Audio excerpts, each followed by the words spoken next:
तो एक अच्छी खासी सीक्वेंस है जिसके अंदर फाइनली जो बी और सी बनेगा वो आपको निकालना है कि आखिर बी और सी क्या है। ध्यान से समझिएगा, बढ़िया सवाल है। स्टेप नंबर 1 जो है इसको आप रिलेटिवली बोलोगे गैब्रियल थैलेमाइड सिंथेसिस वाला रिएक्शन। यस, कुछ कुछ उसी तरह का है, बस उसमें थोड़ा सा मॉडिफिकेशन मैंने कर रखा है। तो बच्चों सबसे पहले आपको करना क्या है कि ये तो हो गया बेस और ये हो गया एक एसिडिक हाइड्रोजन वाला पार्ट। तो यहां पर एसिड बेस इंट्रैक्शन करवाना है और जैसे ही आप एसिड बेस इंट्रैक्शन करोगे तो इनिशियली एक साइक्लिक न्यूक्लियोफाइल बनकर के तैयार हो जाएगा। तो मैं लिख देता हूं उसको, ठीक है ना। OH माइनस ने H+ हटा दिया और H+ निकल जाने से नाइट्रोजन पर नेगेटिव आ गया जो यहां पर न्यूक्लियोफिलिक पार्ट माना जाता है। तो ये तो हो गया आपका इनिशियल प्रोडक्ट स्टेप नंबर 1 के बाद।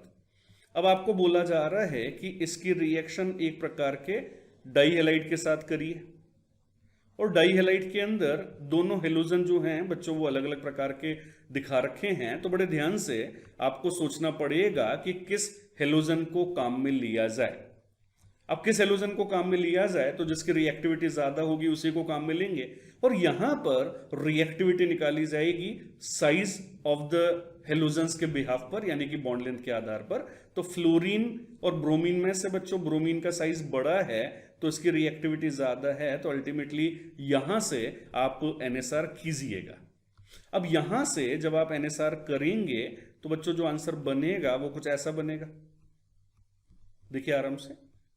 ये जो न्यूक्लियोफाइल है ये उस पॉजिटिव सेंटर से जुड़ेगा तो ये हो जाएगा CH2CH2F इस तरीके से। तो ये जो आंसर निकल करके आया है इसको मैं बोल सकता हूं आंसर नंबर A। अब ये जो आंसर नंबर A बना है इसके अंदर हाइड्रोजन मिलाना है। कुछ बच्चे तो चकरा जाते हैं कि सर हमने तो हाइड्रोलाइसिस पढ़ा हुआ, ये हाइड्रोजन कहां से आ गया।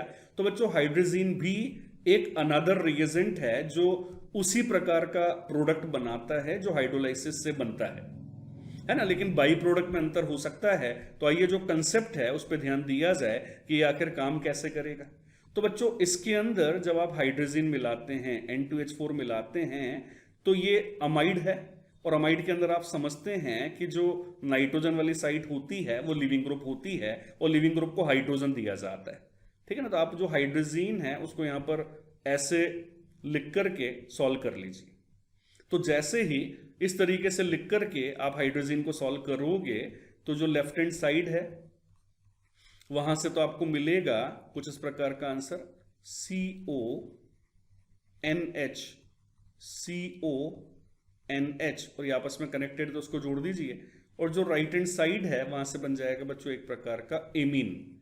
फ्लोरीन ने पार्टिसिपेट यहां पर नहीं किया तो उसको आप एज इट इज लिखें तो ये हो जाएगा बच्चों आपका answer number B as well as C, ठीक है ना। अब आराम से जो ऑप्शन दे रखे हैं उनमें से सही आंसर पहचान लीजिए, ठीक है ना। CONH 2 बार दोनों में है और फ्लोरीन होना चाहिए, ब्रोमीन नहीं। तो आपका ओवरऑल यहां पर जो सही आंसर है वो ऑप्शन नंबर फर्स्ट